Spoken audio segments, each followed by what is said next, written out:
नमस्कार, मी उर्वी सावंत पंगत तुमच्यामध्ये तुमच्या सगळ्यांचं खूप खूप स्वागत करत आहे। आज मी तुमच्याबरोबर महाराष्ट्रीयनची फेमस अशी कोथिंबीर वडी, कुरकुरीत अशी कोथिंबीर वडीची रेसिपी शेअर करणार आहे। तर चला पटापट सुरुवात करूया।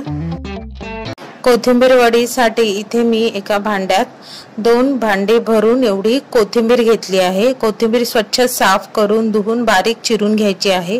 आता ज्या भांड्याने मी कोथिंबीर घेतली आहे ते अर्ध भांड भरून मी चण्याचं पीठ, पाव भांड तांदळाचं पीठ आणि हे मसाले ऍड करायचे आहेत। आता ह्या मसाल्यांमध्ये मी धने पावडर, ओवा, हळद, मालवणी मसाला, गरम मसाला, तीळ, जिरे पावडर आणि मीठ।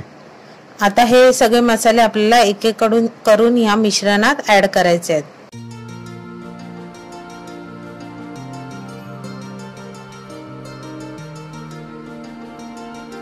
आता ह्यातच मी आलं, लसूण आणि मिरची याचा खरडा बनवलाय। लक्षात ठेवा ह्याची आपल्याला पेस्ट बनवायची नाही।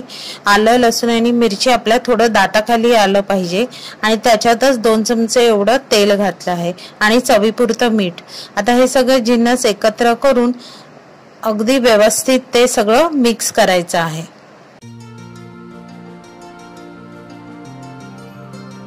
आता बघा हे सगळं मिश्रण कोथिंबीरीला अगदी व्यवस्थित लागलंय। आता हे आपल्याला झाकण लावून 5 मिनिटं तसंच ठेवायचं आहे।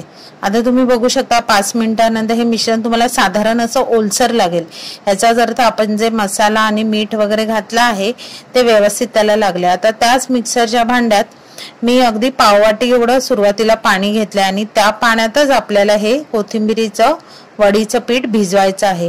पाण्याचा जास्त वापर करायचा नाही आहे, जेवढं त्यात मावेल एवढंच पाणी वापरायचं आहे। आता तुम्ही बघू शकता इथे कसं आता घट्टसर गोळा तयार झालेला आहे, म्हणजे आपलं पीठ व्यवस्थित भिजलेलं आहे।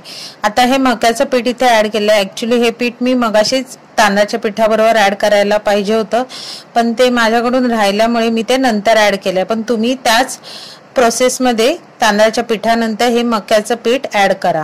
आता बघा इथे चांगलं मिश्रण हे मिक्स झालेलं आहे। आता वडी स्टीम करण्यासाठी एका ताटाला मी तेल सगळीकडे व्यवस्थित लावून घेते आणि त्याच्यावर आधी तीळ पसरवून घेऊया आणि मग जो आपला जो कोथिंबीर वडीचा जो गोळा आहे तो व्यवस्थित त्या ताटावर थापायचा आहे। जशी आपण भाकरी थापतो तसं ते संपूर्ण ताटापर्यंत आपल्याला ती थापली गेली पाहिजे।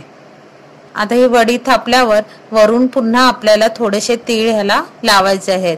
तिळाचं प्रमाण हे तुमच्या आवडीनुसार कमी जास्त करू शकता। आता वडी स्टीम करण्यासाठी मी ऑलरेडी इथे पाणी उकळत ठेवले, त्यावर चाळणी ठेवून आपलं हे वडीचं मिश्रण त्यावर स्टीम करण्यासाठी ठेवावं। आता 20 मिनिटांनंतर तुम्ही बघू शकता वडी चांगली शिजलेली आहे। आता वडी पूर्ण थंड झाल्यावरच आपण त्याला कट करायची आहे। तर तुमच्या आवडीच्या आकाराचे आपण इथे वड्या कापून घेऊ शकतो।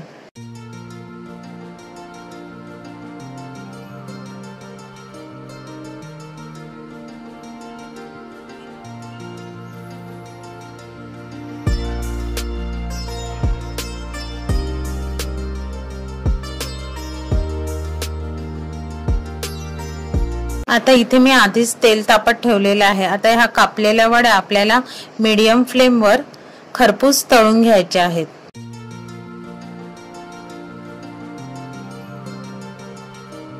वड्या ह्या आपल्याला मीडियम गॅसवर अगदी खरपूस दोन्ही बाजूने तळून घ्यायच्या आहेत। अशाच प्रकारे आता ही दुसरी बॅच सुद्धा आपण तळून घेऊया। वाटते की नाही मस्त कुरकुरीत आणि अशी खमंग अशी ही कोथिंबीर वडी।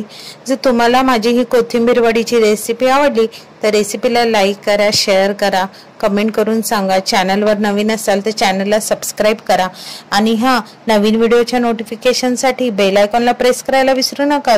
मस्त मस्त राहा।